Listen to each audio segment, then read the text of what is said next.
Peace to all the gods and goddesses of planet Kai. I am already grateful. Shades to you for finding this video. You must have had an inquiry about it. You know, your intuition led you to finding out what do you want to know more about mountains. And that's why I made this video here for you today. This is the truth about mountains. I chose this particular background picture because it shows the layout of our planet when it's not said to be a sphere. It actually is flat. It's not exactly the map you know of, the more accurate map with the Arctic Circle, and this all is encompassed by the Arctic Circle, but it does show you the ley lines, which is an important factor of what I'm trying to get to you today. Ley lines here are the longitude and latitude. Probably did that backwards. Longitude and latitude of the energy veins of the planet of Kai. We have 9 mountains that we're going to focus on today. 3 of them are to the western, 3 of them are in the central, and 3 of them are in the southeastern part of the planet. All important in their own aspects, but we got to know why mountains are important and what are mountains really. You see, mountains are chopped down trees, ancient trees. They used to look just like these. You got to put on like your imaginary cap, your thinking cap, into visualizing things that aren't of this world, because it didn't seem like it was of this world until this world that we're living in came to be the normal. So you see, these are trees going up. It's way past the sky, way past the clouds, and they're intersecting with the heavens in a sense. Mountains, they're said to be the points in which you can either transcend or descend from this plane. This is when this earth was on a much higher dimension, and that these trees were able to communicate with the cosmos. They were reaching and touching the cosmos. Think of them as spaceports, as passageways all along Kai, you know? So when they're chopped down, they end up looking like what we know to be mountains, but they really are ancient trees. And volcanoes, that you see in this top left one, are a form of destruction for the tree. After a chop, this is all the active energy being just destructive and terraforming for a whole new type of world, you know? The 6 mountains that I have listed here on our 9 mountain focus are all important because of their locations and their sacred, rights to legend, and as well as the current events that they even are happening at. I want to show you the different pictures of mountains or volcanoes very specifically, because you'll see that they even resemble a chopped down tree stump. This one's hollowed out. It's been caved in because of all that energy at the bottom. And they want to say it's magma and stuff under there. It's just pure energy. This one in New Zealand, same shape. It's got the cone. It's got the top chopped. It's got a cave.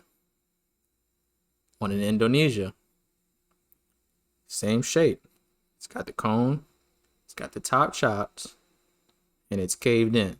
This even is like protected and surrounded by another mountain range behind it. This is Mayan volcano in the South American region. And I wanted to show you this particular picture because it is a mountain. It's huge, obviously. You see it on the ground with these horses, but the mountain is towering way above that, way into the clouds, into the skies. And the trail that you see of ash coming up, that's all energy trying to ascend. It's going upwards. It has no choice to. And if you would pay attention, like how it's just composed, it resembles a tree. This would be the size, and you would be unable to see the complete frame of said tree, just because of how massive it would be. I want to compare it to like the Jack and the Beanstalk stories. This is from Jack and the Giant, or Jack the Giant Slayer, a recent movie that similar to how mountains would reach the heavens. This beanstalk is said to have reached the heavens, and here they have it animated before and after. You show it going past the clouds, way over this kingdom, way over any kind of like small hill ranges to emphasize just how tall it was. This is them at the bottom of it, ready to invade shit. Let's start with the fact that there are currently 48 active volcanoes since the year 2019. And some of these on the list you may recognize, like Kilauea. You see the JPEG, the picture, where they have an endless amount all along that Asian Pacific area. And they have it flat as well because they know that it's a certain range in which these mountains, these trees are going off. I want to focus on this one called Semisopochnoi. I'm saying it wrong, correct me.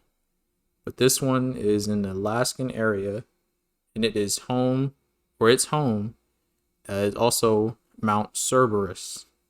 It's the same island as Semisopochnoi, so don't cut me up. Don't try to get all technical with it.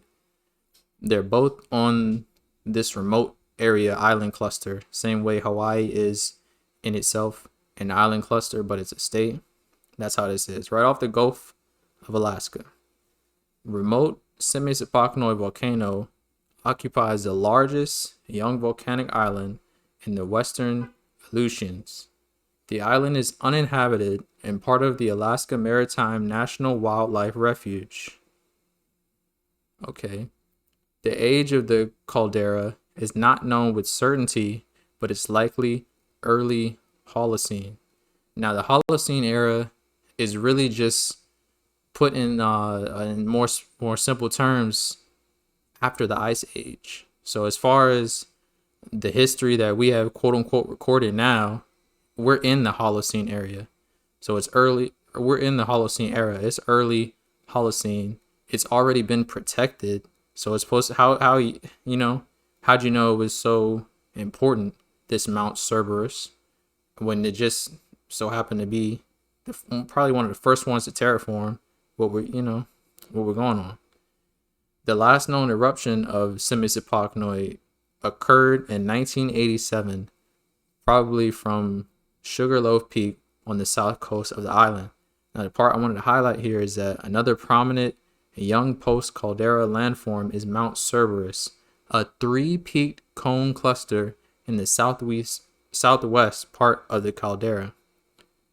Now, if anyone's familiar with the mythology, the legend, the Greek mythology, they would know Cerberus is supposed to be a three-headed being, a monster that protects the gates of Hades.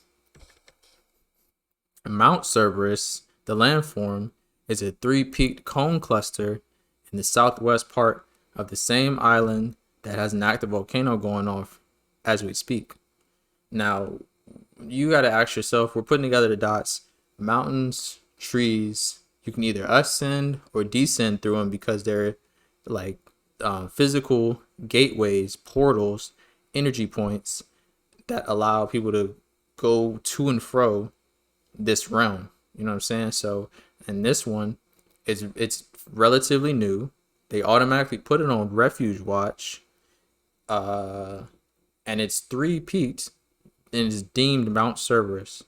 You can put together those dots. We're going to move on to the next one. The Superstition Mountains, located right on this convergence point in the 33rd parallel, very huge convergence point as far as these ley lines go and as far as just the planet goes in general, and it has these mountains sitting right on it. We know what mountains are, so let's look at them. The legend of the Lost Dutchman's Gold Mine centers around the Superstition Mountains.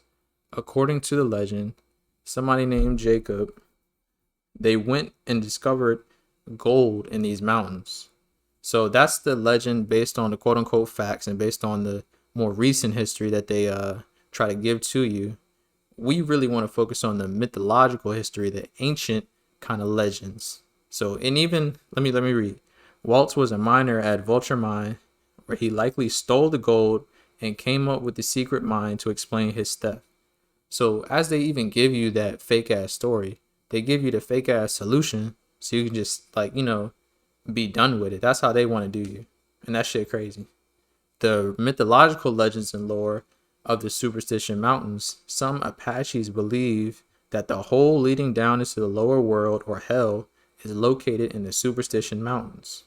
Winds blowing from the hole are supposed to be the cause of severe dust storms in the metropolitan region. I want to look at this map here because it shows you just how particular on the 33rd parallel that the Superstition Mountains is. It's like really smack dab on it. You see it's LA here, another big point, Phoenix here, the real like point on it. New Mexico's this way, Vegas is around here, and it's even connected via highway, as you would see. It's not the ley line, but it's via highway. Here is a picture that Google says of the Superstition Mountains. It really caught my eye that in the same picture, or in this poster of a popular movie called Race to Witch Mountain, they seem to have used a Photoshop version of the Superstition Mountains. Not by coincidence, because nothing is coincidence. You got to think about, connect the dots of what they were doing in that movie, how well protected that mountain was, how it was a spaceport, and how these kids were the aliens. You know what I mean? They even looked like regular people, but they was fucking aliens. Let's be real about it. Let's use what they're showing us and use our brains, use our minds. We're gonna watch a video now on the Superstition Mountains. If you're not subscribed already, please subscribe to this channel I'm about to show you. It is Serious Divinity on YouTube. The guy has a lecture of Rashad Jamal speaking on the Superstition Mountains, and I want us to hear this quickly.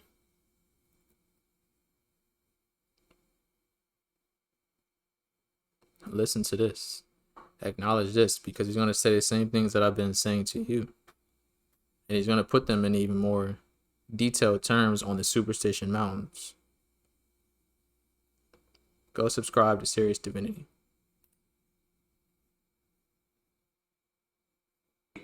And I want you all to really grasp this information this evening and spread it far and wide about more about our planet. All is being revealed. So today we're talking about the Superstitious Mountains. I'm not sure how many of you all are familiar with the Superstitious Mountains, but it has a reputation of being a very dangerous place. Well, the truth is the Superstitious Mountains are located in Arizona. So they are located, to be exact, on the 33rd parallel. Let me see if I can pull up the coordinates. Okay, so these are the coordinates. The coordinates of the Superstitious Mountains is 33 degrees longitude and 111 degrees latitude. I'll repeat, 3328, 41 north, and 111, 14, 20 west. Those are the coordinates. So you see master numbers all through there.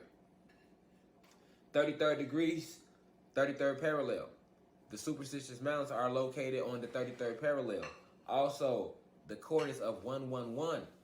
All right, so I want you to look into angel numbers, 333111. These are both master numbers, ascended master numbers to be exact. All right, you have to understand about location and where things are set up on our planet. We practice true sacred geometry.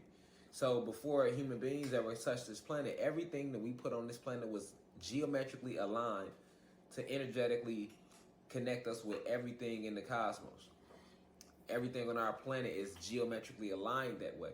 This is why they can't figure out the secrets of the pyramids, because the way we geometrically aligned it. The same thing with the Superstitious Mountains, okay? Now, keep in mind that there's no such thing as mountains, all right? Mountains are merely tree stumps. So when we're talking about the Superstitious Mountains, you're talking about giant trees, our ancient trees, the real trees. And this is why the Superstitious Mountains is considered very dangerous. They consider it superstitious because so many tourists and hikers and people have went missing, and they go missing for 3 months, 6 months at a time, and then when somebody finds them, all they find is clothes and bones and skeletons and things of that nature. Well, so this is why they deem the mountain Superstitious Mountain. Right? This is where the nickname comes from. But most of the people that's getting killed when they go in these mountains are human beings who don't deserve there, who don't belong there. Rather, should I say? These are not mountains. These are our ancient trees. And remember, the trees are alive. All right, the trees are very alive. And although they cut down all our trees, what they fail to realize is that all of our trees are alive, more so than they could ever imagine. So when you have people going into the tree stumps, which is the Superstitious Mountains, and they're trying to mine gold and find certain things, then of course what's going to happen is you're going to have people that's going to transcend. They're going to come up missing because you're not supposed to be there. That's ancient grounds. If you want to talk about from a tribal standpoint, all your so-called black people are the Indians. But, you had a group of us or a tribe of us that was located in Arizona called the Aztecs. So when you talk about Phoenix, Arizona, anything in Arizona, or you're talking about the Superstitious Mountains like we are talking about right now, you're talking about the land of the Aztecs. So think of it that way. And before it was the land of the Aztecs, remember, we broke up into different tribes. We became tribal in order to survive, to be able to continue to communicate with one another. We wasn't always in a tribal state. So this is what we have going on with the Superstitious Mountains in Arizona. All right. You have these ancient trees, and some of the most powerful trees that we had, that our entire planet was covered with trees. The entire realm was covered with forestation, jungle, if you want to call it that. If you like I always say, if you want a clue of how the planet looked before they came, all you have to do is go watch Avatar the movie. Avatar the movie gives you kind of a little mindset of how our planet looked. We had these giant mushrooms. They were everywhere. Magical mushrooms too, the same way you eat shrooms today.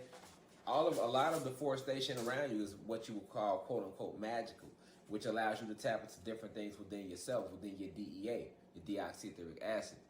This is a fact.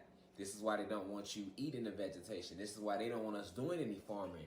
They do all the irrigation. They do all the farming because they understand the connection that we have to the land, being indigenous to the land. All right? We have a different connection to this soil. We are neuromelanated beings. All right? Remember that, 9 ether beings. So you got to understand, on our planet, what's now considered modern day Arizona, that's literally the back of what they call Africa. And because it's the back of Africa, it's more like an entrance point. So by Arizona being an entrance point into what we know as Africa, right? Basically, you have all these giant trees, and all these original trees, which were some of the most powerful trees. We had a bunch of trees on the planet, but some of the most powerful trees were all gathered together in what's considered present-day New Mexico and Arizona and Las Vegas, all right? All up through there, okay? You have all these giant, beautiful, what they call mountain ranges, Colorado as well. These were all some of your most powerful trees. And remember, the trees have life. They pump life out, but they not only pump life out, they pump intelligence. All right, they communicate. They pump solar energy from other powerful locations within the cosmos.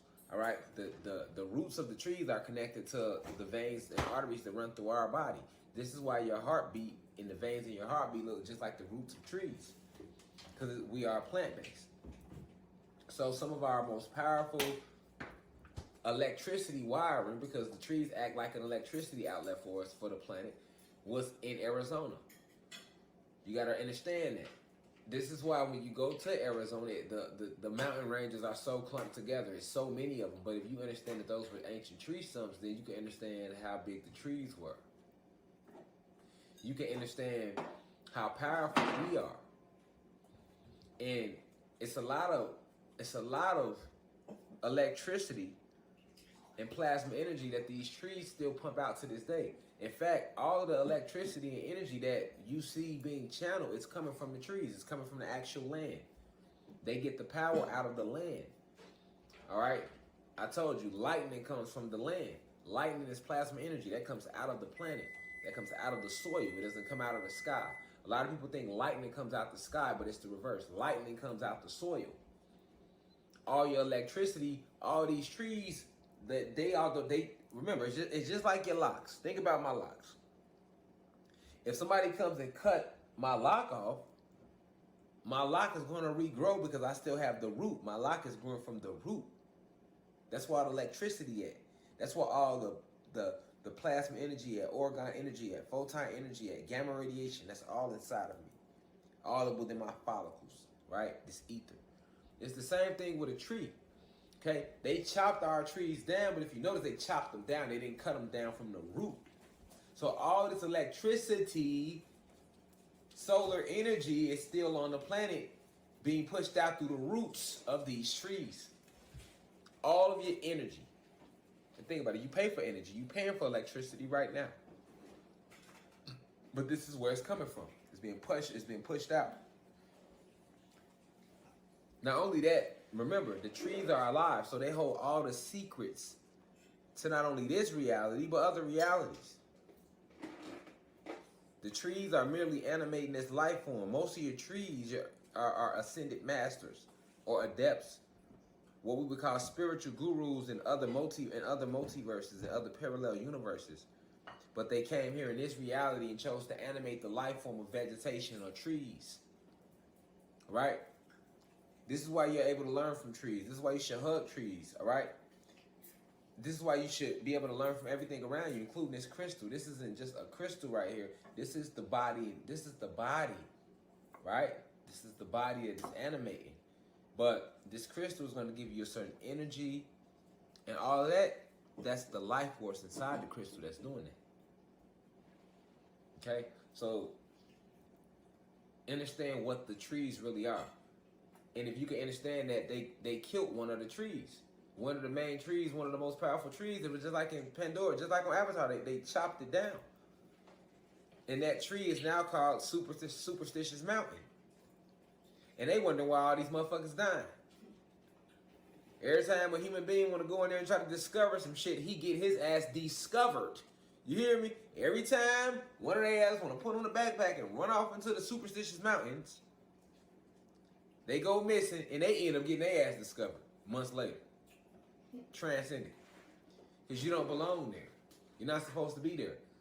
You literally turned all our beautiful forests. Some of the most powerful part of our forest is in Arizona, in New Mexico, in Las Vegas, and Colorado. You ride through there, it's a fucking cemetery. If you know what you're looking at. If you don't know what you're looking at, you riding on your way, you go to the West Coast, the western part of America with 3Ks, you be, oh, it's so beautiful. These are beautiful mountain ranges. But if you recognize that you are in tune with your land and the planet and what's really going on, you can see, no, they cut down all our trees. These were huge, beautiful trees with beautiful branches and beautiful leaves. They are gone now. So this is basically a tree cemetery that is being disguised as a mountain range. And once again, they want to call it the Superstitious Mountain because motherfuckers go missing. Oh, it's bad luck in that mountain. Ain't it's not no bad luck. You know what the fuck what y'all did. Y'all know what y'all did, man. Ain't no bad luck.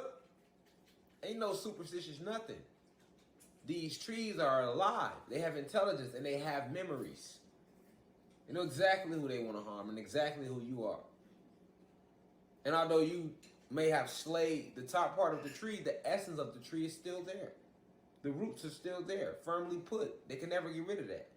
If they could, you wouldn't see mountains today. It would just be open space. But they can't do that. All they can do is chop it down. But they can't uproot it. Them two different things. They chopped it down, but they can't uproot it. And guess what? Our trees are going to grow back.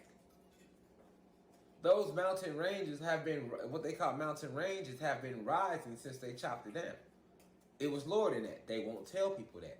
Every single mountain you see is growing taller and taller every single second, every single year. But they won't tell the public that because they got the public thinking that mountains are just dead rocks. But if you start studying mountain elevation levels, go look at the summit tip of certain mountains and what they said the tip was hundreds of years ago, and go look at the summits now. Why are the mountains growing taller? Because those are not mountains, those are actually tree stumps. And they never cut the root, they never uprooted the electricity out the plant, out the soil. They only cut it down. So this is what we have going on when you have individuals that go into superstitious mountains. And even where it's located at, on the 33rd parallel, very powerful. These, remember,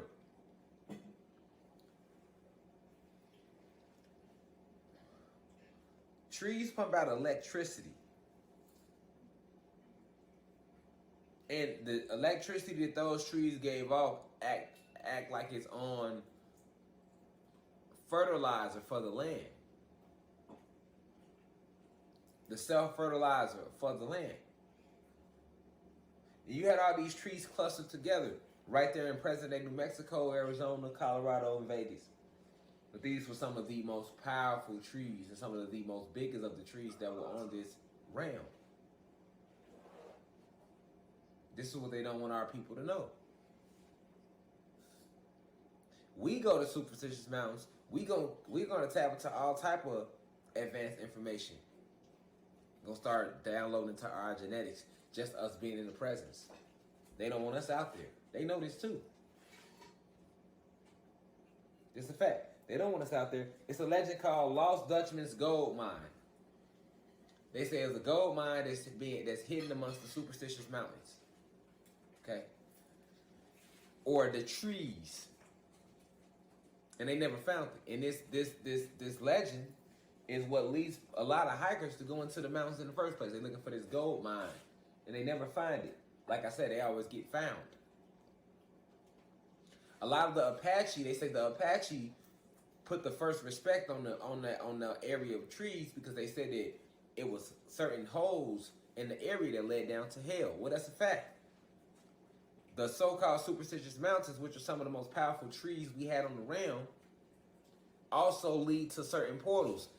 They open up the portal to Hades, which is the underworld. This is where Satan and all your fallen angels live at on the planet while they're here. They live in the ninth realm, which is Hades, or the nether realm. Remember, this planet is consists of 9 different realms. We on Atlantis. We in the middle. All right. But at the very bottom, the very last realm is Hades. And the trees in Arizona, to be exact, the superstitious mountains open up the portals to Hades. So if you go look up stories about the Apaches, when they talked about, they say the Apaches told stories of how the superstitious mountains led to the gates of hell. Well, hell isn't real, but Hades is. It's an actual place. All right? It's the place where a lot of lost souls go if they not still wandering the realm and they haven't completely transcended. They go to Hades. All right? And these trees in what's known as Arizona are the most powerful. Some of the most powerful on the planet. And they were also some of the biggest. And they because of the electricity emitted from these trees and these branches, it opened up these portals, which led to Hades. So the Apache told stories about these so-called now superstitious mountains. But the thing is this: they are not mountains, they are trees. And if you was to look up how many of them exactly exist, there are 32 mountains that make up the superstitious mountains. There go that number 32. We wonder why. It's really 33. But the last tree they don't want to tell you about is the one that leads toward the Grand Canyon. And we know what the Grand Canyon is, the entrance into what they call present-day Africa. What they call America over here with 3 Ks, when they tell you the stories of ancient Egypt, they're talking, all them stories took place right here. The Mississippi River is the Nile River. I've already told you this before in lectures past. All right, and I have another lecture coming up on the truth about Africa, and I'll touch more on the Arizona-Africa connection. But it's imperative that we know this. It's 32 to be exact, mountains that make up the superstitious mountains in Phoenix, Arizona. Why 32? Because those are trees. It was 33 trees. It's 33 trees. And he who understands the power of the 3, 6, and the 9 understands the secrets to the multiverse. This is a fact. Nikola Tesla said that, but Tesla got that from us. all of your great Greek scholars sat down with us. We set up everything numerically, geometrically, shapes, and everything. That's all part of sacred geometry. Using color magic and number magic to make things align. So you got 32 trees that make up the superstitious mountains. This is to this day where a majority of the power grid gets its power from that they use. How we have a power grid, most of that is coming from Arizona. The whole planet is aligned, but those were some of the most powerful sockets, outlets. Some of the most loudest frequencies. Because our trees anciently used to dance and sing out frequencies. And we're rising in frequency, so people are going to start to see that again. The trees are stuck in time, and as the time spell breaks down, we are responsible for breaking this time spell down with our realization that time is not real. All right? If you ask, how many mountains are there total in Arizona? Watch this. So we know mountains are trees. How many mountains, watch this, are in Arizona? 3,928 mountain peaks and summits are in Arizona. It's more mountains in Arizona than any other mountain state. Colorado, Idaho, Montana, Nevada, New Mexico, Utah, and Wyoming. And all these so-called mountain states, they call it mountain time, that's because these are trees. And electricity is high. It's different. It's the different levels of electricity that they have yet to figure out how to manipulate. But it's there. It's potential energy. It's on the 33rd parallel. It's right there. And this is the metaphysical facts that they'll never understand. Only we have those keys. The ancient ones, spiritual assassins, 9 ether beings, carbonated ones, luminous beings that we are. But you have 3,928 mountain peaks and summits. So that's 3,928 trees in Arizona alone. It's not by accident. We talking electricity right now. High levels of electricity. High levels of radiation, the type you need to light your fire. Remember, you're nothing but electricity. So you're just trying to figure out how to intensify it and amplify it. That amplifies your electricity in those so-called mountain states, because those are not mountains. So everything is amplified in those locations.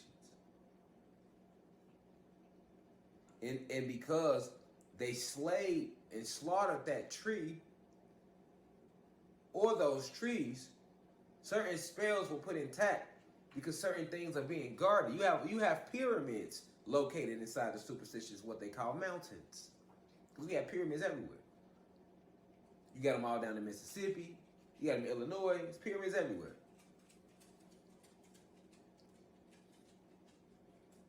But you have another Makerba, almost like what's going on down in the Bermuda Triangle, located right in Arizona in the superstitious mountains.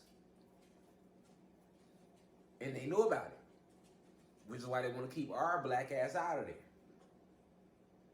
But you got all these trees that are composed to make up what they call the superstitious mountains.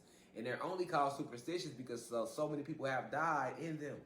But all the people that die in them are the human beings. These are the same people and the human beings that's dying aren't there. I guarantee you these aren't the high vibrational ones neither. These are all descendants of the original beings who came and slayed our trees. Yeah, esoteric secrets lying in these trees.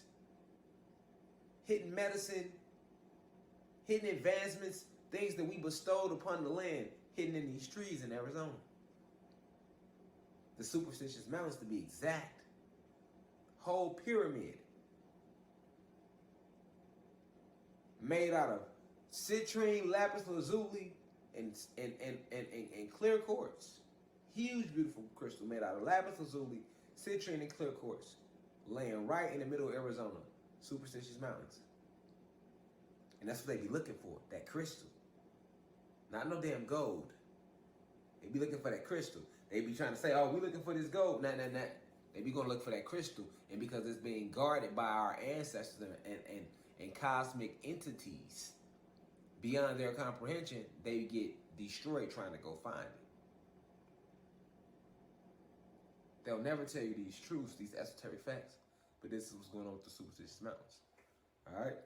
So I want you to do more research on it. Go read more stories on it. Now that you have a full understanding of what it is, it was one of our most powerful points on the planet, and it's also like located smack dead on the 33rd parallel. These are not mountains; these are trees. But I will see y'all tomorrow right here for the mass meditation. I appreciate you deeply. Peace to the gods and goddesses of planet Kai.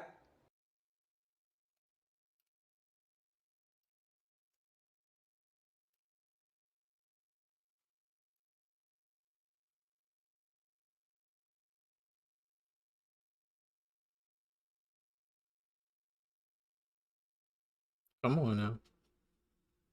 Here we go. So yeah, I definitely wanted you to read into that about the superstition mountains. So now next on our list we have Mount Kilauea, very famous mountain in Hawaii that kind of made Hawaii, and I'm sure everyone knows about it. But we're gonna look into that one because it's important. The Kilauea volcano in Hawaii is said to be the world's most active volcano, and yet we still don't really know how it was born. New research suggests the original womb of magma lies more than 90 kilometers beneath the hotspot, while previously they found two shallow chambers of magma beneath the Kilauea. They weren't big enough to explain all the liquid rock this volcano spews. Before, it was thought the Kilauea volcano was created through solid rock partially melting from the heat of the hotspot. Instead of partial melting, it seems the Kilauea volcano was originally formed through fractional crystallization. This means the creation of crystals in deep pools of magma which do not melt later on. This is a recent article piece that I took from, and they're claiming basically that history is being rewritten as we're going through it. They thought they knew something about how Kilauea was formed. They thought it was in some shallow area that solid rock was melting and then throwing back out. But they've proven themselves to be just completely wrong. It's really 90 kilometers deep, in which magma is forming literal crystals that then shoot out and have reactions with the earth, and that you see on the surface level, they're 90 kilometers deep, creating crystals that don't melt. Isn't that some spectacular shit? I read closer into the article that these crystals that are being created are really carnelians. You gotta think about that. The Kilauea volcano, it is trees and mountains. You can either ascend or descend. And in this particular case, it's more so proving the point and connecting the dots that this is something metaphysical, that crystals are forming down there. Life forms are forming down there in magma that don't fucking melt. What kind of like you don't think anything, you think lava will melt anything. These crystals are literally being forged from the fire of that lava and don't melt later on. We always look at the different legends and myths, and for Hawaii in particular and native lands in general, you should look at the native mythology. So we're looking at the Hawaiian mythology of what volcanoes are meant to be, and the volcano goddess in Hawaiian mythology is Pele. First, let me talk about these pictures down here and how close Kilauea is to the west coast, right to LA, and that 33rd parallel that we were talking about is very close to it. It's on its own convergence line, I'm pretty sure. And this is a picture of Kilauea erupting, the most active volcano that we all know.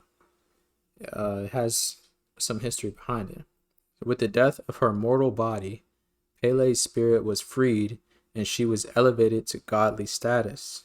Since this event happened in Hawaii and not in the ancestor homeland, she became the first deity native to the islands. So what people might not know is that Pele is a goddess originally from Malaysia, like the Southeast Asian part of the planet. And somehow came to be, she ended up in Hawaii, you know what I'm saying? We're not focused on the past of Pele, but how Pele relates to our mountains, our volcanoes, our trees, and on Mount Kilauea in Hawaii, she is known to be the personification of the volcanoes happening. So even if the volcano explodes on a different mountaintop, that is still Pele. That's the activity of Pele according to Hawaiians' beliefs. Hawaiian mythology is a story of opposites contrasting each other, and Pele represents both the destroyer and creator. In this way, she is similar to Kali in Indian mythology. Compared to Greek goddesses, she seems to have Aphrodite's passion and sexuality and Hera's jealousy and anger. This is important because Pele being compared to Kali, we know that California, in the West Coast, is the land of Kali and a mother goddess and on the Konkai. And this is no coincidence that so close by that Pele is also similar to Kali. It wouldn't be a stretch to say that they could be the same deity perceived in two different ways. And compared to the Greek goddess Aphrodite and Hera, the Greek goddesses Aphrodite and Hera, I think this could relate and tie into the Greek goddess Demeter, who was also similar to this original goddess figure who had the dichotomy of, excuse me, being passionate but also having negative tendencies. You know what I'm saying? So this mother goddess figure is definitely around, definitely from Mount Kilauea. You want to move on to the next one, which is Cumbre Vieja. We see here it lies directly on the 33rd parallel. And if you're familiar with the Cumbre Vieja, or you've been watching some of the news that's happened since all this shit had gone sideways for real, you know that it was in the news for threatening a whole lot of the world and a whole lot of like important areas.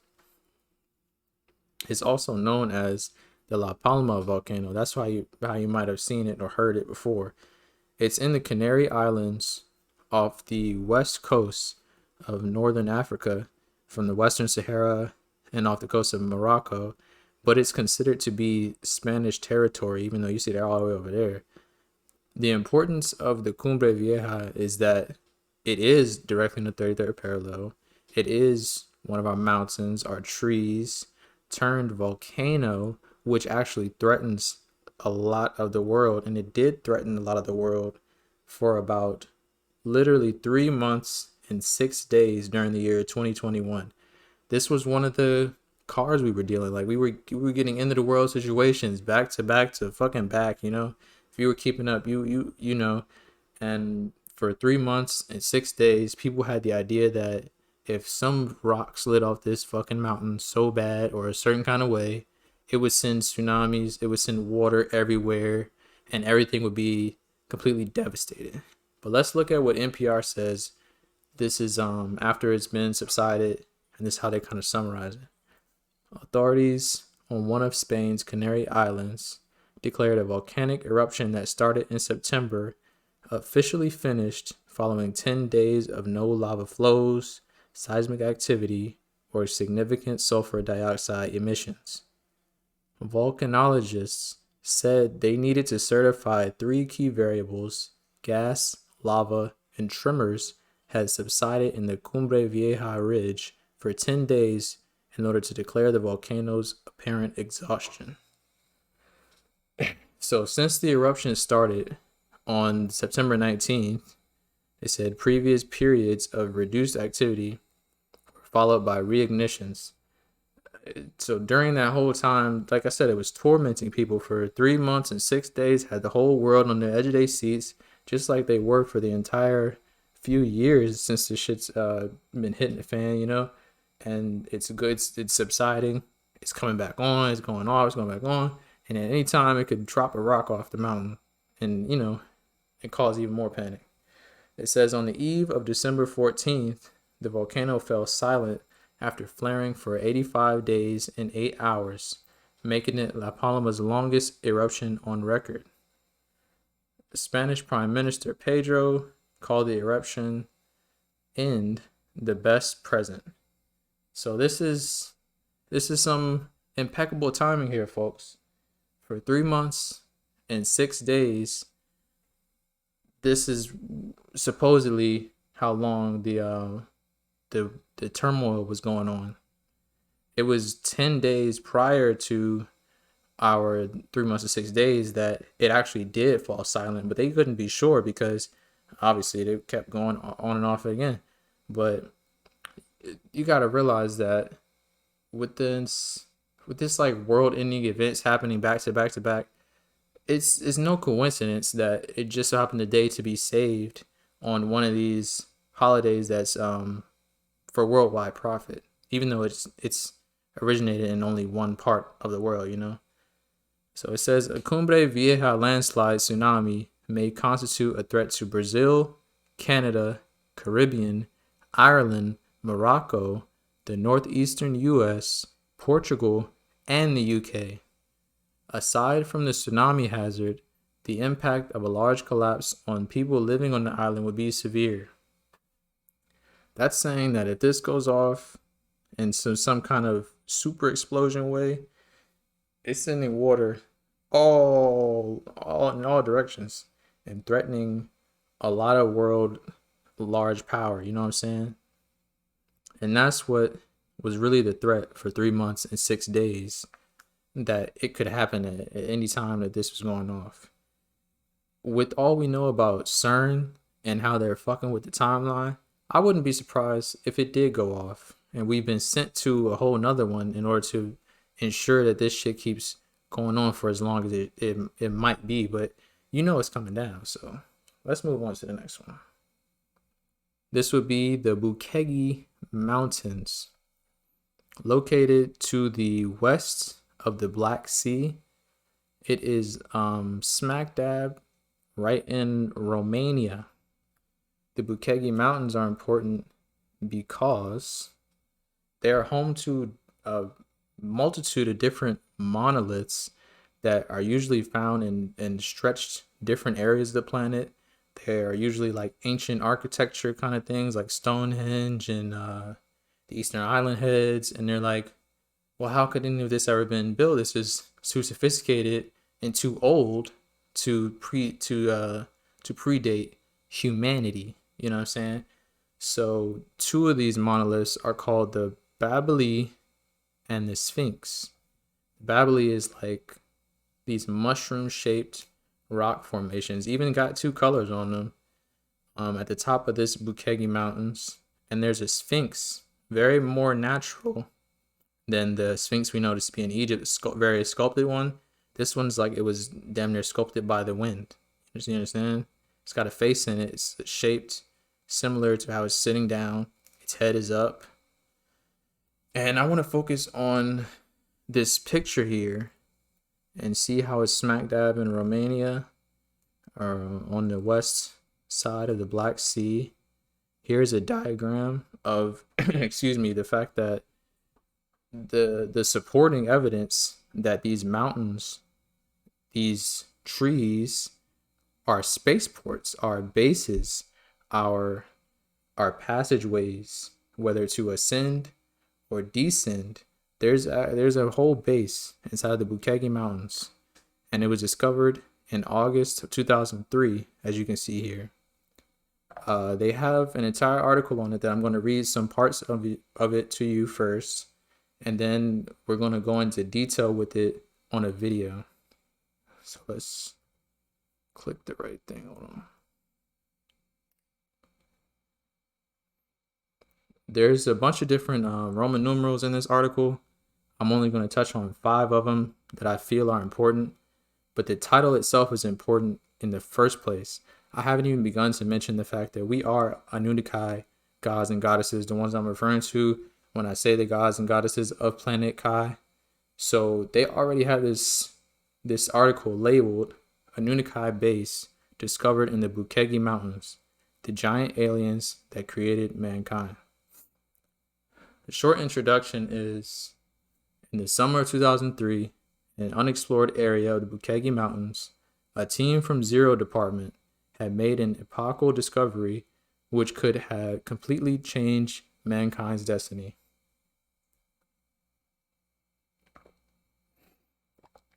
Excuse me, I gotta drink some water. They're talking all this time. Epochal just means kind of more than an era, long amount of recorded time. The United States exercised colossal diplomatic pressure on the Romanian government, which intended to disclose the findings to the entire world. The implications became far more complex due to the brutal interference of the Illuminati, which sought to take control of both the location of the discovery and the joint Romanian-American expedition.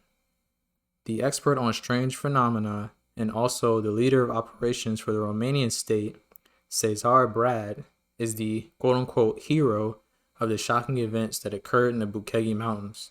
He also had two memorable meetings with the leading representative of the Illuminati and top Bilderberg member.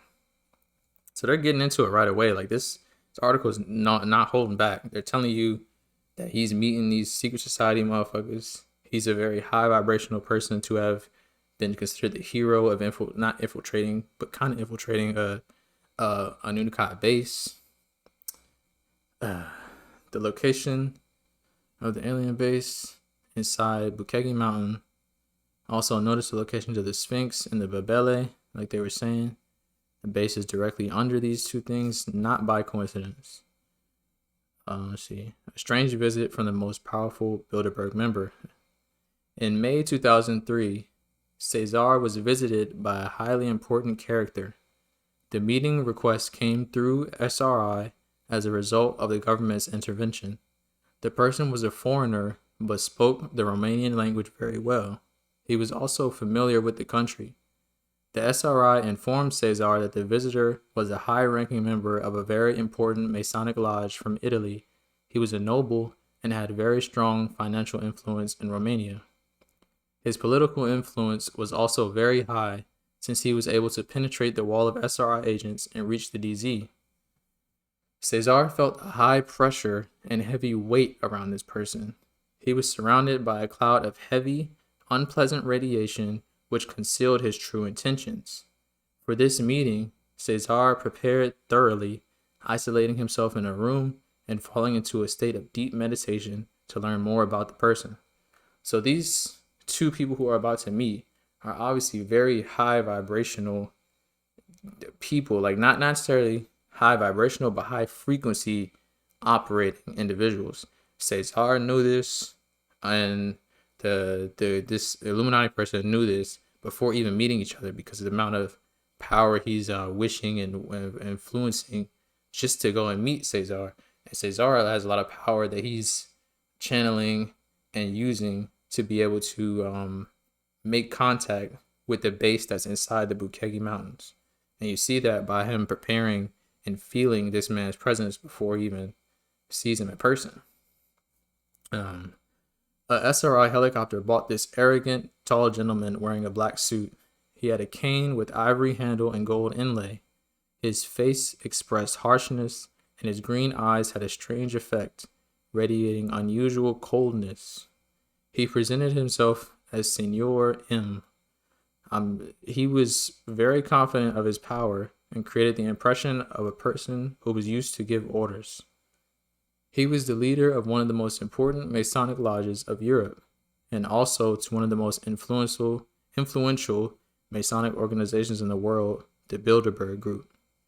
M was very direct and stated that humans are of two kinds: those who can be manipulated and ruled, and those who have certain virtues and strong personalities. He said that his group is part of the highest Masonic order and is very interested in the outcome of the discussion, which is the discovery of what's in the Bucegi Mountains and how the different world businesses, countries, are going to interact. So Mr. M explained that the Bilderberg Group is not a Masonic lodge, and it means much more than that. He said that the lodges are just facades, and the real power is much higher than the 33rd hierarchical level. M invited Cesar to join the group, letting him understand that he will have many advantages. So this Mr. M guy, he's really just swinging it around. Like he just comes in saying that he's more important than any kind of thing you already heard about him. Any intelligence you have or that you thought of, he's trying to dismiss it immediately and put down one of his biggest cards that's still shrouded in secrecy. So that's his type level of play. According to Cesar, M was both physically and psychically strong, which contrasted with his age, which he doesn't tell us. Unfortunately for him, his power was centered on a huge ego, arrogance, and a sense of superiority over the rest. M informed Cesar that he requested him personally using his political influence because he was impressed by Cesar's psychic power. So obviously, yes, they did feel each other before they even knew each other and met in person. Let's go to Roman numeral 4. A similar structure in Iraq. The Pentagon team noted that the hemispherical energy barrier that had the same vibrational frequency and the same shape as one other top secret underground structure that they had discovered prior near Baghdad, Iraq. Shortly after this discovery, the Iraq War broke out, and after a few months, the Americans had access to the biggest secret in the area, which the Iraqis knew nothing of.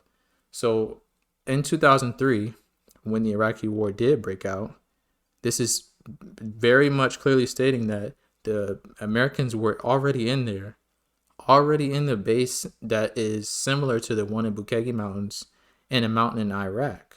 Shortly after the Cesar and his team activate the one that's in Romania, the one that's in Iraq comes online. It's vibrating at the same frequency, and that's why they decided to just say fucking and go to war about that shit, so they can have it now. M explained to Cesar that the content of the discovery has to do with Earth's mysterious past and the history of their secret organizations. When the Pentagon investigation noted the similarities between the underground structure in Iraq and the one in the Bukegi Mountains, M and his Masonic Lodge became extremely agitated. Initially, they almost panicked. The panic was due to the fact that this structure, much larger and more complex than the one from Iraq, is on Romania's territory. And apparently, Romania is probable to play an important role in the downfall of secret societies that control the world and enslave mankind. It was also suggested that somewhere above the Bukegi Mountains, an energetic pyramid is located, which is invisible to the naked eye and contains the real history of our planet. One can imagine their panic. So yeah, when Mr. M gets wind of the fact that the humans are connecting dots between the one in Iraq to the one in Romania, he's probably getting all types of, backlash, and he's getting irritated. He's getting mad because he knows right away that the timeline is not going towards his favor. Like it's slowly changing. It's going towards the demise of whatever he's representing. You know what I'm saying? M brought to the drilling site an ultra sophisticated hard rock drilling machine used by the U.S. military. The device used a strong plasma jet and a sort of rotating magnetic field, literally melting the rock with no visible effort. So now we're going to go to number 9. Romania's official statement. When the U.S. diplomacy had been informed that Romania will disclose the discoveries, everything turned into chaos. The president was called for a direct phone conversation with the White House. Within hours, the U.S. blocked all financial transactions with Romania and its access to all other financial institutions. Romania was about to declare a state of emergency in the Bukegi Mountains and the capital. So this is crazy. This is insane. Like, Uncle Sam cut off the account. He cut it cold. He said, "You're not about to do business nowhere to Romania." And they were about to declare a state of emergency. Just like that. Just like that. Within hours of them finding out. You know what I'm saying? So That's how much influence that the discoveries inside of this mountain had on the power that Sam is holding on the world. It was threatening the shit out of that power, so he had to use it and flex on him. And I bet you that he found that out. America found that out based on the connections Mr. M had while he was at the site, being a fucking agent and an op on site and telling people like, "Oh, Romania about to say this. You better come over here and do what you got to do." The talks between the U.S. officials arrived in Bucharest, and the Romanian Emergency Department took place with no translator. The U.S. officials were verbally violent, constantly shouting and uttering threats to Romania and its officials. Romania's official disclosure to the world would have provided photographic evidence and anything else essential for a complete clarification. Leading scientists and researchers from all over the planet were to be invited for in-depth studies. Most importantly, it would have revealed the truth about mankind's distant past and the real history, which, according to what Cesar witnessed inside the Grand Gallery, is almost entirely counterfeit. The reaction of the US government was so brutal because that disclosure would have shattered their global influence and power in an instant.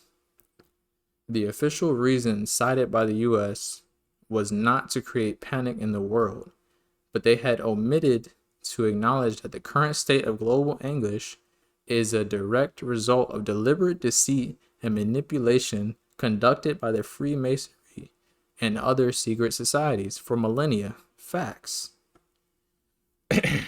There was also an intervention from the Vatican. They say if you wonder how the Vatican if you wonder how the Vatican found out about the discovery, then you should know that they're at the top, very top of the world's control pyramid, and their religion is merely a facade. He says, read the darkest secrets of the Vatican, in which, referring to this situation, the Pope called for moderation before this fundamental step for mankind. So this is all popping off instantly, like 2003. This is Mr. M's down at the site. He's stirring up shit with US. US is going to tell Big Daddy, and the Pope is saying no. Apparently to how much his very top of the world's control pyramid, as far as can this be let out to the public, saying no, don't do it. And the response in this is that the Pope promised to make certain documents available to the Romanian state from the ancient papal secret archives, which were of great importance for Romania. The documents would be backing up the discoveries. And literally, that's fucked up. He's saying that all this stuff was kind of rightfully discovered by Romania because the Pope wasn't going to go do it his fucking self. Mr. M wasn't going to go do it his fucking self. They went and found all this shit, dug it up, right? And at the top of the power pyramid, they're saying, no, you can't disclose it. I won't let you. But you know what I will do? I'll take something from the vaults and I'll give it to you because I know it's important to you. But I was going to keep it anyway. Like, what the fuck? You going to sell my shit back to me? I don't think so. After 24 hours of negotiation, a final agreement occurred between Romania and USA. The Romanian state was to postpone the disclosure and gradually present everything to people. Now they want to call it negotiations. They came in there and stepped on their necks, started yelling at them in language they didn't understand, and then shut down the whole discovery and told them, you can do it gradually. If you leave it up to the world powers to do things slowly and gradually, they'll suck you dry. They'll wait till you're fucking dead. Facts. Let's see what the next one is talking about. This is the last part of this article I'll read before I put on a video that will explain more of the Bukegi Mountains. The real history of our planet. Behind the amphora, which is a vase that was containing some kind of like everlasting life type shit that Mr. M was only focused on getting out of there, but he couldn't get it because he wasn't at the right frequency that Cesar was, who eventually opened the portal, which you'll see later on. Behind that vase, in the middle of the square, there was a huge dome that projected holograms. It displayed the main aspects of humanity's most distant past from its very beginning. Cesar explained that according to the images projected by the hologram, about 90% of mankind's official history is false and counterfeit. Darwin's evolutionary theory is also incorrect. In the middle of the square is a huge dome which projects a hologram of moving parts. It contains the main aspects of the very distant past of humanity from its very beginning. Cesar explained that according to the images projected by the hologram, Darwin's evolutionary theory is completely false. Here we have a link, a read to provide evidence of these things. The true origin of man is depicted in a condensed holographic form. After the lessons of truth, we can say that 90% of the official history of mankind is false and counterfeit. Unbelievable, but what is now considered to have really happened in our history never did, while the so-called myths and legends are almost entirely true. Now, if you are one who has their eyes open, you should know that this is the trend and this is what you should have been focusing on for a while now, that 90% of this stuff is false and counterfeit. It's not exactly, he won't exactly explain what it is he said, because he was, I guess they made some agreement. You say, say the USA and Romania made an agreement. He was a part of that agreement. So he's sitting there providing conclusionary statements on what he saw, but he's not saying exactly, like, going into detail with it and what it is.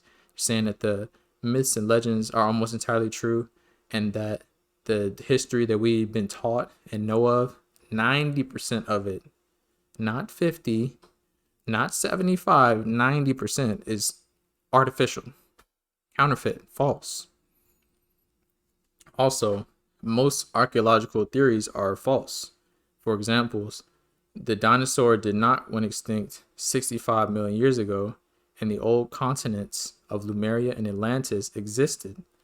This strange inversion caused many problems and conflicts between people in our past.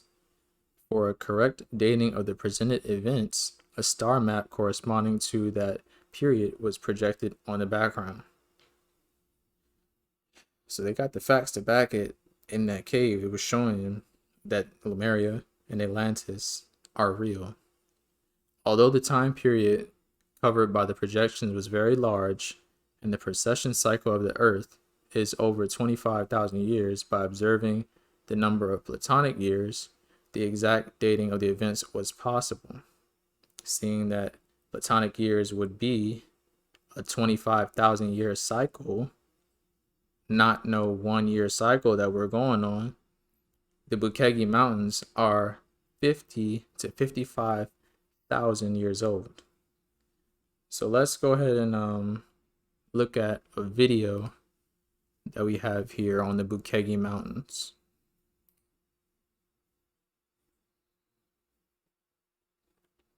He's sitting there going into this spaceport, this old tree that still has energy flowing through it, obviously, for this base to be operating.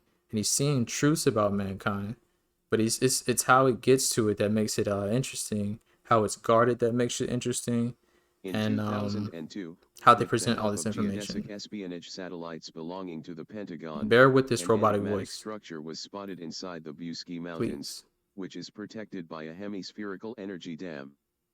Initially, it was thought to be a strange karst formation, but something caught the attention of Pentagon specialists in particular. It is the hemispherical energy dam that protects the structure in Buski Mountains and has the same shape and frequency of vibration with another secret underground structure discovered near Iraq, but smaller and not as complex as that in Buski. It seems that at that time the members of CSAT from Bucharest wanted to make public this discovery, and in this sense they wanted to make available to the whole world evidence, photos, and other essential elements to clarify the various aspects related to the structure inside the mountain. It also wanted to invite the greatest scientists to conduct studies and research to solve the many puzzles facing humanity, such as the extremely distant past of mankind, to know the real history that has been almost completely counterfeited. After the intervention of the American president and then of the Pope, a final agreement of Romanian-American collaboration was reached, establishing that the revelations be gradually presented to the people, which happens through the books of Mr. Radu Sinamar. The structure in the Buski Mountains is in fact a huge hall-shaped hall built right in the heart of the mountain called the Projection Hall, named after the 10 tables over 2 meters high inside the hall, and which emit holographic projections in various fields such as physics, astronomy, religion, biology and more. It seems, according to scientists who had access there, that the entire complex in Buski Mountains was built about 55,000 years ago. The book Transylvanian Sunrise by Radu Sinamar and Peter Moon does not show which extraterrestrial civilization built the Buski, but from the book Mystery of Egypt, the first tunnel, also by Radu Sinamar and Peter Moon, we find that a room built at a depth of 260 meters below the Giza Plateau in Egypt, and which is connected to the Buski Mountains through a tunnel, it was built by a very technologically advanced extraterrestrial civilization that comes from a distant galaxy and wanted to help the Earthlings by making that underground construction, in which there is a library of tens of thousands of platinum tablets, containing information from the history of our planet but also of the universe. However, until now it is not known whether the extraterrestrial civilization that came from that distant galaxy also made the structure in Buski Mountains, as well as the tunnels and structures that are at the end of the branches of the third tunnel. Maybe we'll find out in one of Radu Sinamar's future books. Also in the huge hall inside the Buski Mountains are the following: a podium with 5 steps on which is a device for amplifying the energy of thought, in the form of a transparent half-cylinder that could be used by a person of about 3.5 meters height. A control panel that maintains the energy balance for the tectonic zone in which Romania is located, some very high metallic devices from which emerge laterally branches of different shapes, and a half-meter amphora containing monoatomic gold that can cause an accelerated process of rejuvenation, allowing the person who consumes at certain intervals a well-determined amount of powder to live in the same body for several thousand years.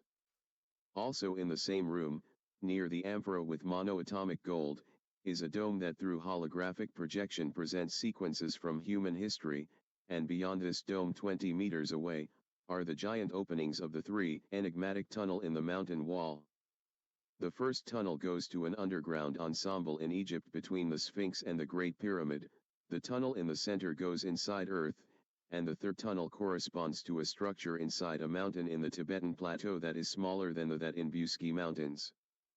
From this tunnel there are secondary branches that lead to an area in the basement of Buza area in Romania, another branch goes and connects with the structure in the basement of Iraq near Baghdad, and from this in the continuum there is a branch to the basement of the Gobi Plateau in Mongolia. Radu Sinamar presents the 3 tunnels in 3 different books: The Mystery of Egypt the first tunnel, Inside the Earth the second tunnel, and the Etheric Crystal the third tunnel. In my presentation I will start with the third tunnel that leads to Tibet, that appears described in the book The Etheric Crystal, then I will continue with the other 2 tunnels in the reverse order of the books in which they are presented. Thus from the book The Etheric Crystal we learn that this tunnel leading to Tibet is the most direct access to extraordinary worlds. At the end of the tunnel in one of the Tibetan massifs there was a real launching pad both in the subtle field of consciousness and in the outer physical world. As things are delicate at the diplomatic level with China, which has reserved the right not to allow information leaking on this objective, which is located on its territory and which is connected to the Buski Mountains, Radu Sinamar cannot provide too many details yet about the exact location of that structure and what is inside. Although it does not appear anywhere in the book, my opinion is that the mysterious mountain massif in Tibet is none other than Kailash or Kailasa, as it is considered sacred in 4 religions and is mentioned in all religious myths and texts in Asia. It is my personal opinion, but it remains to be seen in Radu Sinamar's future books whether or not this mountain is about. Also one of the secondary branches of the third tunnel reaches the Buza area in Romania, somewhere under the Sirio Mountains, where finds an amazing underground structure that plays a precise role at that point. Because this underground structure is of great strategic interest to Romania, as well as for military and security reasons. Radu Sinamar is not allowed to present too many details about what is there, The same remains to be seen in future books if we will return to this decision, and we will find out more. The other two branches that start from the main tunnel go to the Gobi Plateau and to Iraq. We don't know much about the branch to the Gobi Plateau, but we are given more interesting information about the branch and the occult chamber in Iraq. First, we find out that in front of each of the three tunnels there is a control panel similar to the large control panel located centrally, but smaller in size, and also that each tunnel has its own specific features. In order to be able to explore such a tunnel, certain commands must be activated on the control panel next to it, which activates the spatial distortion at the tunnel entrance. From inside the tunnels penetrates a phosphorescent green light that sometimes tends to turquoise. In the case of the tunnel to Tibet, each of its branches contains such a spatial distortion at a short distance from entering it. Also, before each distortion are several colored rhombic crystals about 15 meters from the entrance to the distortion. The occult chamber in Iraq has a rectangular shape and is lit in a light blue hue, being similar to that of Egypt, but smaller in size, 7 meters long and 6 meters wide. The walls of the room have many niches of different depths, made of a phosphorescent indigo color material, that when touched gives the impression of padding. The niches have a rectangular shape and are filled with plates made of a transparent crystal possible material. There are less than 1,000 plates in the room, which is much less than in the occult room in Egypt. These crystal plates have already been inventoried and are to be decoded so that information can be extracted from them. Inside the room is a special chair that seems to be cast on the floor, and corresponds in size and shape to a humanoid being at least 2.5 meters tall. The chair has a modern and ergonomic look, with the backrest much left on the back at an angle of about 30 degrees to the horizontal. On the right side of the seat there is a lateral extension like an additional rectangular block, with a width of about 30 centimeters that has in the middle an empty place, with a rather complex structure on the interior walls. In that rectangular extension is an invisible crystal that could be observed only with the help of a device, provided by the representatives of the city of Apollos inside the earth. The mysterious crystal has a blue color and is in the form of a tetrahedron, with the tip down, which is levitating in the middle area of the cylinder, in a field generated by that space. It seems that the cylinder together with the blue crystal inside was brought to the surface to be studied by scientists. At the top of the seat, corresponding to the place where the head is placed, there are two semicircular metal strips and a third is perpendicular to them, having at the lower end a large round crystal next to the forehead of the person sitting in the chair. At the foot, approximately in the ankle area, there is a white crystal band supported by a pedestal which at the base has some light signs in phosphorescent blue. This special chair for accessing Akashic clichés is to be used, but after adjusting the position in the chair, so that the body of a man of normal stature seated in that chair is coupled to all the necessary elements, head, hands, and at the feet. The second tunnel that starts from the projection room in Busky has two branches. One of the ramifications offers the possibility of reaching the city of sages in Shambhala, which is in the center of the planet, but indirectly. Specifically, those who go through the spatio-temporal distortions, the first distortion on the main tunnel and the second on the branch, arrive on an island with lush vegetation located in the etheric plane and which is located somewhere north of Iceland. According to the book Inside the Earth, the second tunnel, this branch once reached the center of the planet where the city of Shambhala is located. But at one point something happened that was not even foreseen by the builders of the tunnel. More precisely, behind a terrible cataclysm the spatio-temporal structure was altered in this area of the Earth, and the tunnel entered the category of so-called side effects. The vibration frequencies changed, but those inside the Earth did not want to completely break the connection in this direction, which was very old and important, so they generated the island with rich vegetation as an intermediate outpost, which is a bridge between the physical plane and the etheric plane. Those who reach this island through the tunnel are awaited or greeted by one of Shambhala's guardians, and those who are spiritually prepared can reach the city of sages in the center of the planet. From the book we find out that Cesar Brad, who works in the Romanian intelligence service, made several trips inside the Earth through this tunnel, both with mixed Romanian-American teams and alone, especially after 2010. Also, Cesar Brad was several times in the city of Sages in Shambhala and even remained there for longer periods of time. Radu Sinamar has not yet arrived in Shambhala, but if this happens, we could hope for a message from the sages in the center of the planet, for the populations from the Earth's surface, and implicitly for Romanians.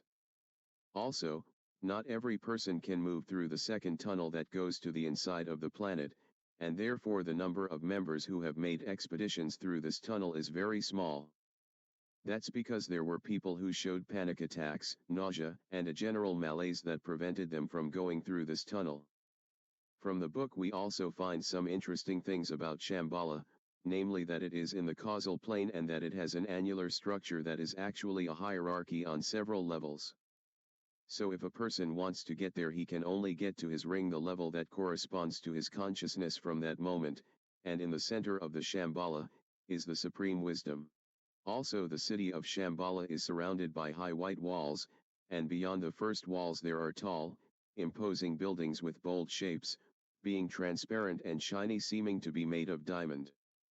Above the buildings are various flying objects, the city giving the feeling of immensity, intense activity, and life pulsating from there. Beyond these majestic buildings are other constructions that for some people seem to be hidden under a halo, but people with a higher consciousness can easily see even from a distance what is inside that halo. Through the second branch of the second tunnel you reach the city of Tomases, which is under the territory of Romania, more precisely under the city of Constanta, or Tomis as it was called in the past, but is at a depth of about 1,500 kilometers, approaching more than the frequency of the etheric plane. The cavity in which the city of Tomases is located was inhabited by our Dacian ancestors thousands of years ago. At first it was inhabited by other beings from the so-called First World that followed a great cataclysm on the surface of the planet. With the loss of the war and the entry of the Romans into the territory of Dacia, the priests of ancient times who served in an area near Tomis and who sometimes visited this cavity, decided that some Dacians should have access to that place and to they continue life according to the same values until then, because they considered them too important and valuable to be forgotten. The inhabitants of the city of Tomases speak a language similar to Latin and ancient Greek and are direct descendants of the Dacians, but on an upward spiral.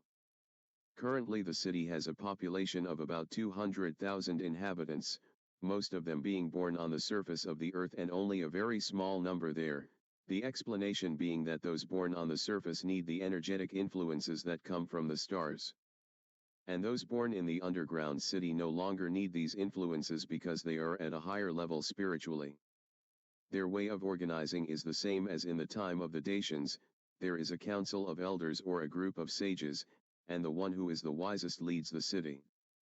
It seems that at certain intervals they travel to the surface with different missions. In terms of appearance, the city resembles the cities of ancient Greece, but the constructions are made with advanced technology. The inhabitants of Tomases are much more evolved than we are spiritually and technologically. They already master very well the secrets of anti-gravity and have at hand devices that work with this technology. It seems that with the penetration of the Romans in Dacia, the populations from all regions of Dacia retreated inside the earth, creating such cities where they continued their existence and evolution in spiritual and technological terms. All these cities under the territory of Romania, and not only on the territory of this country, communicate and collaborate with each other. They are connected by aerodynamic anti-gravity vehicles that distort space and time, using the gravitational field of the planet, that generates certain vortices of electric and magnetic field. So no physical tunnels are dug through the mantle and the Earth's crust. Practically their technology is based on a different physics from what we know on the surface. One of the cities under the Romanian territory with which the Dacians from Tomases are connected is Apollos. The city of Apollos is located in an area of passage to the Earth's mantle, at a distance of about 70 kilometers from the Earth's surface, in a cavity elongated like a triangle, that extends over a large area under the territory of Transylvania. Having the boundaries between the cities of Oradea Sibiu and Alba Iulia, Romania. The population of the huge cavern took place many thousands of years ago, the people then living on the surface being helped by evolved extraterrestrial beings to populate and found that community inside the earth, that is now the city of Apolos. A city where all constructions and the buildings are made of a transparent crystal-like material. The inhabitants of the city speak the same language as the inhabitants of Tomasis and are also of the Dacian race, but at one point they were hybridized with alien DNA. More precisely, it is a hybridization with one of the Pleiadian civilizations, but the structure of their DNA is much more complex within it. And other branches of hybridization are found, the one with the DNA of the Sirius beings and the one with the DNA of the beings from the planetary system of the star Spica in the constellation Virgo. It seems that the inhabitants of these cities inside the Earth have helped us in the past and still want to help us, and for the future the contact between our civilization and that of Apolos, Tomasis, and other cities inside the planet is being prepared. Which from my point of view is a beautiful and positive thing. From the book entitled The Mystery of Egypt, The First Tunnel, we find information about the tunnel that connects the projection hall in Buski Mountains, with a mysterious room in Egypt, built at a depth of about 260 meters under Earth by an unknown extraterrestrial civilization. That comes from a very distant galaxy and wanted to help the people of Earth through this construction. The tunnel to Egypt, like the other two tunnels, has walls lined with an unknown material that emits the phosphorescent green color, has a strong spatiotemporal distortion, and behind the distortion are 12 extremely pure quartz crystals embedded in the insulating material on each side of the tunnel. It seems that the tunnel has a physical consistency, but does not actually pass under the earth, being more of a virtual replica, unlike the other two tunnels that are dug through the earth to their destinations. More precisely, the tunnel is at the intersection of two out-of-phase realities, the physical reality and the astral reality. The trip to Egypt was made in less than 2 days and the route was traveled with the help of electric vehicles that are powered by an atomic battery, the process used being that of cold atomic fusion. The mysterious room that is connected by this tunnel with the extraterrestrial structure of Buski Mountains is located underground, between the Great Pyramid and the Sphinx on the Giza Plateau in Egypt. It was called the occult room, because it is a room that was actually planted in the earth, without any connection with the surface, the only way of access being through this tunnel that connects with the structure in the Buski Mountains. The occult room has the shape of a square with a side of about 10 meters and a height of about 7 meters, being protected at the entrance by a giant stone gate. The room is lit by itself without a visible source for it, and the air is very clean and ionized, although there is no connection with the surface and no vent. In the middle of the room is a device that is a faithful scale copy of the cylinder on the pedestal in the projection hall in Buski Mountains, but this one in Egypt is designed to be easily used by a human being of medium height. This device is a time travel machine, but not with the body but at the level of consciousness, by accessing the Akashic clichés. Specifically, the body remains in the physical plane and consciousness experiences a temporal fragment as if it were there with the body. The one who travels through time at the level of consciousness is in the position of an outside observer. That is, he can see and feel everything exactly as the event he observes took place without being conditioned by the limitations of the physical body. In the underground chamber there is a huge purple crystal almost 2 meters high, with a sharp tip that can only be seen under certain conditions, and an anti-gravity platform. The anti-gravity platform is made of a special alloy of gold and an unknown metal, and has a length of about 2 meters and a thickness of only 3 centimeters, resembling very well a surfboard. The only accessory of the platform is a dark blue crystal that does not come from Earth, and has a pyramid shape being recessed symmetrically to the sides of the platform. The platform can only be set in motion if consciousness is focused on this blue crystal. The wall on the right side of the room is covered with an organic radioactive substance, based on yttrium and 4 other elements that are not found on our planet.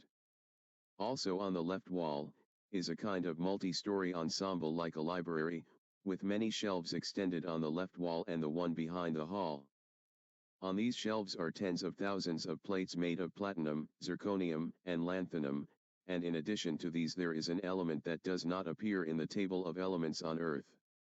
These tablets contain information from different periods of the history of our planet but also of the universe. They look like a silver cigarette case, glossy with a side of about 12 centimeters and a thickness of about 7 to 8 millimeters. The shelves are carved directly into the rock of the wall and very well sanded, the tiles being placed neatly at a distance not exceeding 1 centimeter from each other. One of the plates, when it was activated by Radu Sinamar, presented in the form of a hologram, images with an irregularly shaped galaxy in which from time to time huge explosions appeared. Those explosions were actually supernovas, and that was when that galaxy ceased to exist in a violent way, as if something bad had happened there.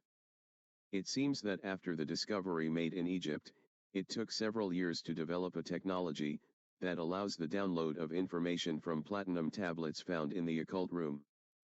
If at the beginning the information on a tablet was downloaded in about a year, at this moment the extraction of the information also from a tablet takes a little less than a month, and the accuracy of the extracted information is about 80%.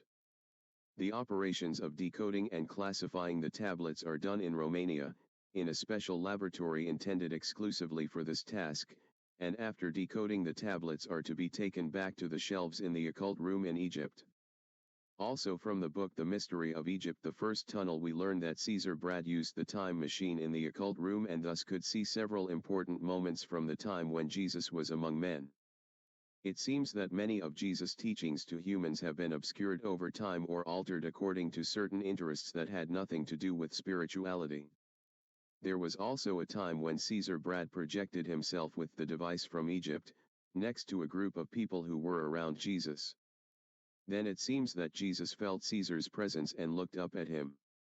As Jesus continued to speak to the people gathered around him, he told Caesar Brad that, it is good that he is there, and that his future investigations will create a complex chain of successive causalities, that will greatly help those who will had the power to understand.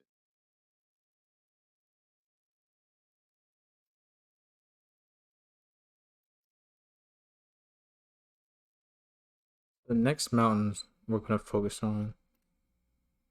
Hold on. I'm trying to click into it. Excuse me. Not click around it. All right. Nope. So the next mountain we are going to focus on is Mount Ararat, and that is to the east of the Black Sea in the tri-state area of, I believe it's Armenia, Turkey, and Iran. So we're going to look into that one. Hold on. Before we go to Mount Ararat, notice how all the mountains have passageways to either ascend or descend from this plane. You know, they were physically here when the frequency was much higher on this planet and the trees were actually here. So in the Bukegi Mountains, it was the ability to descend, but you saw how it descends to the inner earth, not necessarily to Hades like the superstitious or Mount Cerberus, but this one is to inner earth while descending. Now Mount Ararat is a whole different story. Mount Ararat is located, you see, in between the Caspian Sea and the Black Sea. It's to the east of our Bukegi Mountains, east of the Black Sea. And you know how they were all connected. So via the video, you see there was one tunnel that led to Egypt, one that led to Tibet, one that led to Iran, and one that led to inner earth. And it wouldn't be so far-fetched to think that one could lead to Mount Ararat, but there's no particular hollow base discovered there. You know, but there is a lot of lore around it. So let's read into that. Mount Ararat, the volcanic massif in extreme eastern Turkey, overlooking the point at which the frontiers of Turkey, Iran, and Armenia converge, the tri-state area. Its northern and eastern slopes rise from the broad alluvial plain of the Aras River Ararat traditionally is associated with the mountain on which Noah's Ark came to rest at the end of the flood. The name Ararat, as it appears in the Bible, is the Hebrew equivalent of Uradru or Irartu, the Assyro-Babylonian name of a kingdom that flourished between the Eris and the upper Tigris rivers from the 9th to the 17th century BCE. Ararat is sacred to the Armenians, who believe themselves to be the first race of humans to appear in the world after the flood. So, this is the quote-unquote factual lore. Give me a second. I definitely want to go full screen with this. Hopefully my clicker works better. Bear with me. Bear with me. We're almost in there.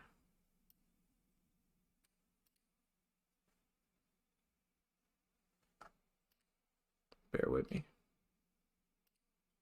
Okay, here we go.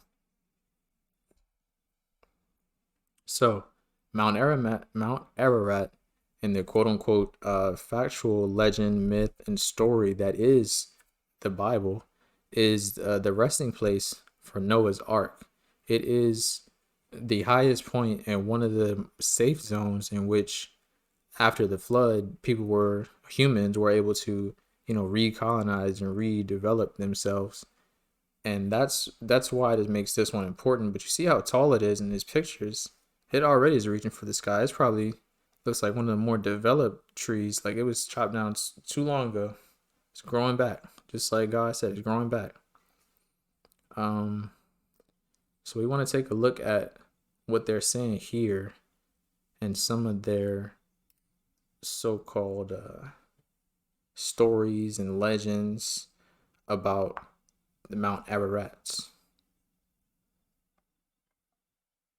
These are where I got some of the pictures you see there too. But let's read after my the quote I have from here. A Persian legend refers to the Ararat as a cradle of the human race. There was formerly a village on the slopes of the high Ararat, high above the Eris plain, at the spot where, according to local tradition, Noah built an altar and planted the first vineyard. Above the village, Armenians built a monastery to commemorate Saint Jacob, who is said to have tried repeatedly but failed to reach the summit of Great Ararat in search of the Ark. Now, that in itself is kind of wild as fuck, because there's plenty of things to point out in there. One, Noah's building an altar after he was almost decimated. Like, he's ready to worship right away and get back to perpetuating civilization. It's crazy. And then they building an entire church to commemorate a saint who didn't even do what he set out to do. That's backwards as fuck. They're wrong. So in 1840, an eruption and landslide destroyed the village, the monastery of Saint Jacob, and a nearby chapel of Saint James, and it also killed hundreds of villagers.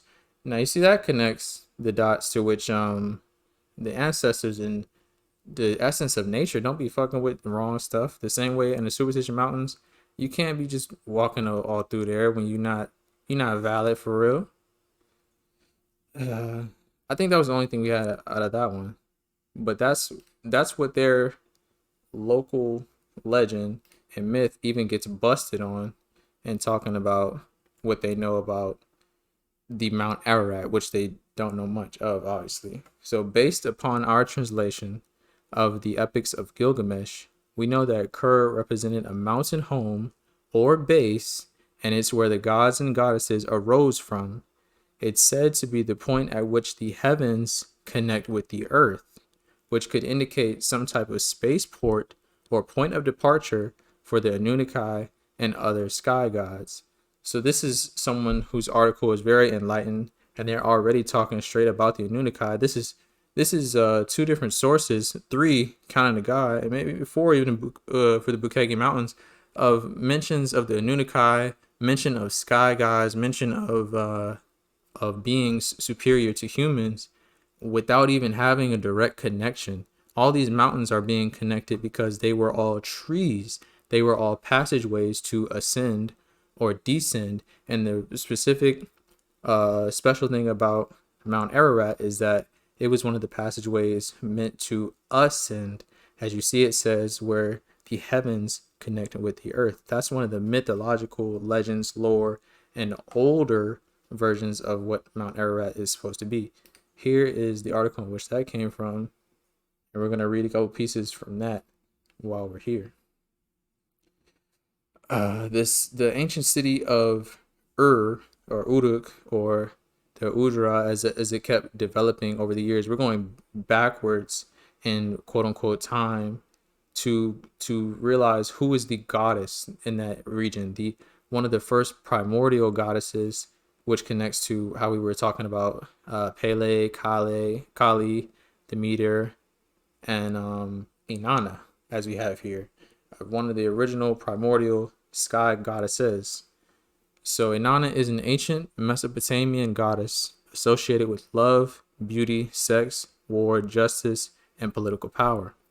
She was originally worshipped in Sumer under the name Inanna and was later worshipped by the Akkadians, Babylonians, and Assyrians under the name Ishtar. She was known as the Queen of Heaven and was the patron goddess of the Iana temple at the city of Uruk, which was her main cult center. She is mentioned as early as the Uruk period, if not earlier, so she represents an early goddess in their pantheon. So Jim Dwyer, he's meant to break down Inanna as seen through the original people who experienced that goddess while the gods and humans were still able to interact. He wants to get to the root of that, and that's what we want to get to the root of as well, to find out why Mount Ararat is important.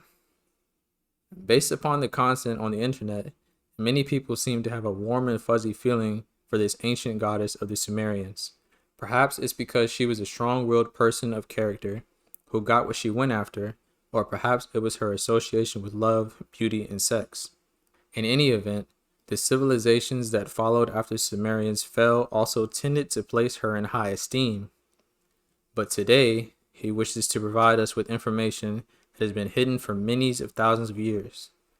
He wanted to tell us about the other aspects of Inanna, or what the Sumerians actually thought about her when they designed the symbol for her name and when they recorded her attributes. And then we will see that there were actually two groups of gods and goddesses known to the Sumerians.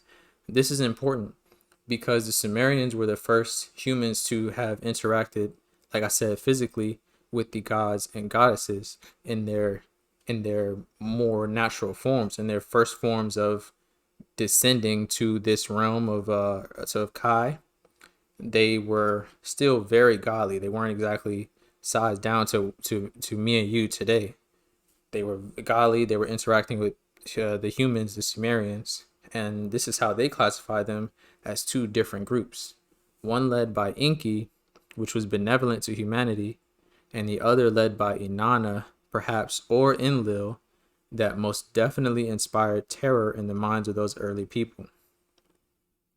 The poems of Sumeria mention that she moves from place to place in her boat of heaven, which can also be translated as sky ship, and she seems to be the principal deity associated with this unique craft.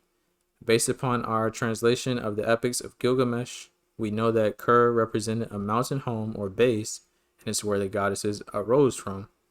Like we were saying earlier in the quote that I pulled out, it said that to be the point in which the heavens connect with the earth, which would indicate some type of spaceport, or point of departure for the Anunnaki and other sky gods. Let's see. A Sumerian creation myth, the debate between sheep and grain, opens with the location, the hill of heaven and earth, and describes various agricultural developments in a pastoral setting. This is discussed by Edward Chira as not a poetical name for the earth, but the dwelling place of the gods, situated at the point where the heavens rest upon the earth. So it is there that mankind had their first habitat, and there the Babylonian Garden of Eden is to be placed. This is a historian reading the debate, the myth. He's reading that myth and he's saying that it's not metaphors. They're talking literally when they mean that the place where the heavens rest upon the earth. They're looking up at this mountain, this tree, if you will, and they're saying that it's we're seeing gods and goddesses come to and fro. We know that this is a portal, and we see visually that it's touching the heavens. Based on the story in Gilgamesh, it was located towards the Gate of Scorpions, which is how he found out where it was. Let's see. Please do not be fooled by the scholars who try to align Ker with the underground or Hades. The Sumerians knew that it was a mountain home and did not, like the Babylonians and Akkadians after them, they picked up the Sumerian tablets and translating them, believing that it was a passageway to hell. Having said that, it is entirely possible that this mountain home or garden of the sky gods contained a burial mound or pit beneath it, where humans were disposed of after their useful time was expanded. Most of the epic tales that we now associate with the Sumerian civilization were actually penned by Hurrian, Akkadian, or Amorite scribes who were attempting to understand what the Sumerians were saying in their ancient tablets and only coming slightly close to the complete story.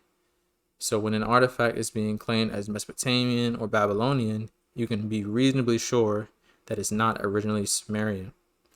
So that it's someone who didn't fully experience the gods and goddesses in their essence. They're merely starting to write stories after that.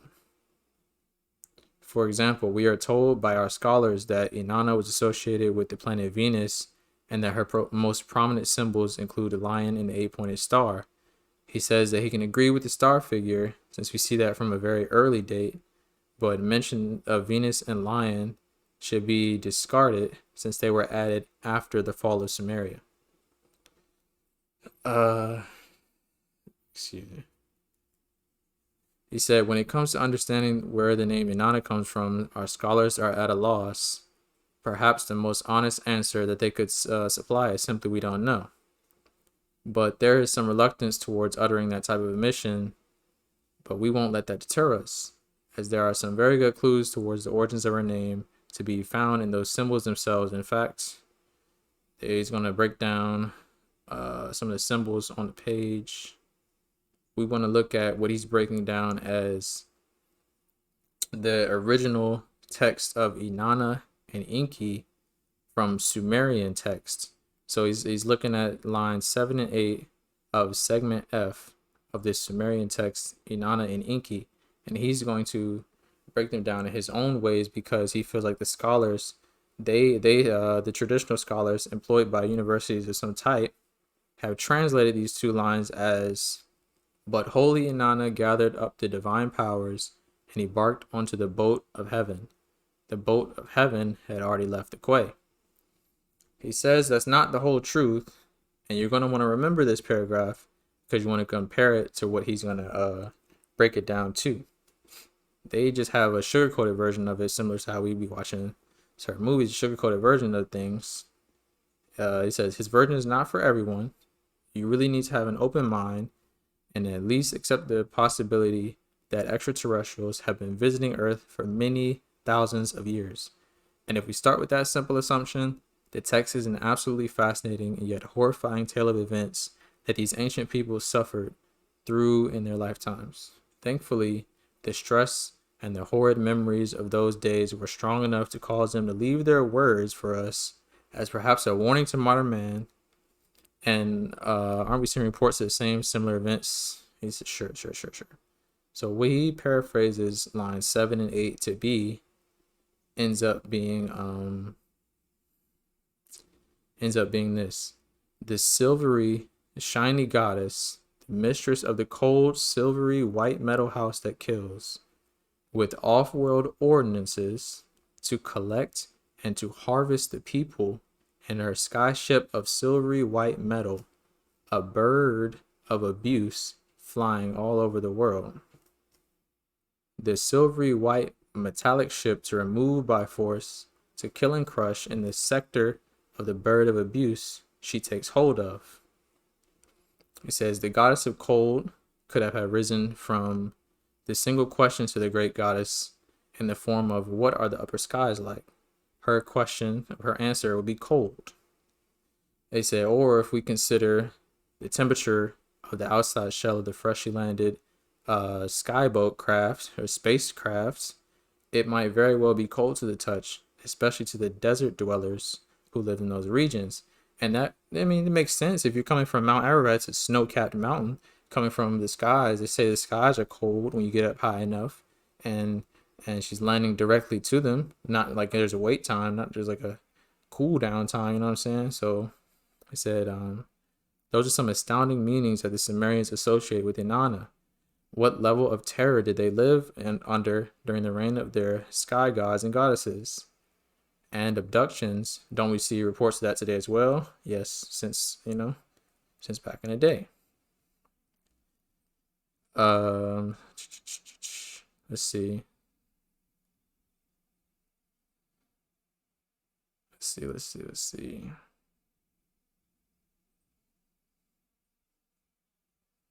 He says, no, I think that was about all that we had from that one. I wanted to focus on the fact that there was a goddess associated with this. The fact that this mountain was said to be going towards the sky, not descending, and that is supposed to be famous for being the Garden of Eden in there on the mountain somewhere. It's just this snow-capped mountain, and that was just the evidence to provide the myths, lore, and larger legends of way back in the day when people first were recording these things. So these last 3 mountains I have here, I know we said 6 mountains on our 9 mountain focus. These last 3 mountains don't have their own slides because they are all 3 named Mount Cerberus. Surprisingly enough, you look at some of them, there'll be Cerberus Mountain, some will be MT Cerberus, and some will be Mount Cerberus. You see they're all fixated in the triangle type circle along these ley lines of the earth in the Australian region, the oceanic Pacific region of Australia, and one on Antarctica, which we know is to be the Antarctic Circle. That's constant 3-way communication between 3 different mountains, trees, possibly pyramids as well, all along kind of the similar ley line. All energy focused on through there, and then you see it's not much populated to begin with. Australia, its island regions, and of course the Arctic. For that, and for all these mountains, I want you to also look into it yourself. If you didn't feel like I explained something enough, if you did, please leave a like, a comment, subscribe if you want to see more videos like this, lectures on what's going on in the world. That's 48 active volcanoes. Some of them just so happen to be these specific mountains, these very important mountains I showed you. And until next time, this is peace to the gods and goddesses of Planet Kai, and